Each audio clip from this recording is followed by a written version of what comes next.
Hello everyone. आज हम लोग कनेक्टिंग लिंक्स के बारे में पढ़ेंगे कि कनेक्टिंग लिंक्स क्या होते हैं।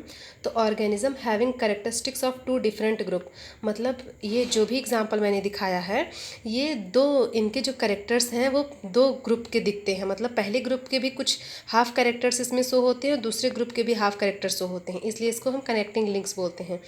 तो जिसमें पहला एग्जांपल वायरसेस है। जैसे वायरसेस को लिविंग एंड नॉन लिविंग के बीच का कनेक्टिंग लिंक बोलते हैं। मतलब कुछ वायरसेस लिविंग होते हैं, कुछ नॉन लिविंग होते हैं, और लिविंग कंडीशन में भी वायरस सर्वाइव करता है, नॉन लिविंग कंडीशन में भी सर्वाइव करता है। इसके अलावा यूग्लिना है। यूग्लिना जो कि प्रोटोजोआ से है, जो कि प्लांट्स एंड एनिमल के बीच का कनेक्टिंग लिंक है। फिर प्रोटोस्पोरेंजिया जो कि प्रोटोजोआ है, मतलब ये बगल में जो प्रोटोजोआ, ये प्रोटोजोआ लिखा मतलब मेजर ये उसी में, मतलब हम जब पढ़ते हैं इस फैमिली के बारे में तो हम पढ़ते हैं, लेकिन इनके जो कैरेक्टरिस्टिक्स होते हैं वो दो ग्रुप के दिखते हैं। तो ये प्रोटोजोआ और पोरीफेरा के होते हैं। फिर पेरीपेटस जो कि आर्थ्रोपोडा का है, ये एनिलिडा और आर्थ्रोपोडा दोनों के कैरेक्टर शो करते हैं।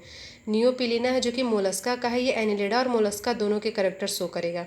बैलेनोक्लासिस को कॉर्डेटा बोलते हैं, ये नॉन कॉर्डेटा और कॉर्डेटा के कैरेक्टर्स को शो करेगा। फिर डिफ्नोई है जिसको हम लंग फिश बोलते हैं, ये पाइसेस और एम्फीबिया के बीच का कनेक्टिंग लिंक है।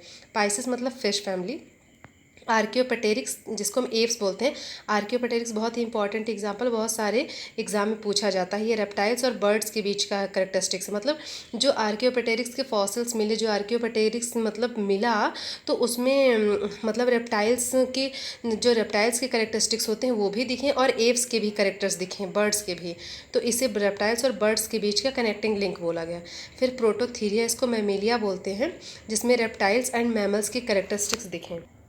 फिर कुछ लिविंग फॉसिल्स के बारे में हम पढ़ेंगे। ये लिविंग फॉसिल्स क्या होते हैं, मतलब ये अभी भी सर्वाइव कर रहे हैं, मतलब ये इन्वायरमेंट में अभी भी प्रेजेंट हैं, लेकिन इन्हें हम लिविंग फॉसिल्स बोल रहे हैं। मतलब कि ये मतलब हो सकता है कि ये कुछ टाइम के बाद ना रहें इन्वायरमेंट में, और इनके कुछ कैरेक्टर्स ऐसे हैं जो पहले के जो मतलब एक्सटेंट चीज़ें हो गई हैं, जो मतलब एक फॉसिल्स के फॉर्म में आ गई हैं, उनके कुछ कैरेक्टर्स इसमें शो होते हैं। इसकी वजह से इन्हें हम लिविंग फॉसिल्स का नाम देते हैं।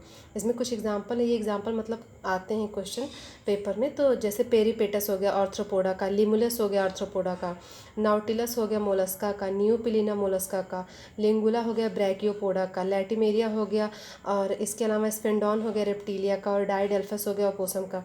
तो ये सारे लिविंग फॉसिल्स हैं। ये तो ऐसे रटना पड़ता है पेपर के लिए। अगर हम इसको 2-3 बार अच्छे से पढ़ लेते हैं तो मतलब अगर आता है तो जब 4 ऑप्शन मिलते हैं तो हमें समझ में आ जाता है कि कौन सा इसमें लिविंग फॉसिल्स का हमें लगाना है। Thanks for watching, like share and subscribe my video.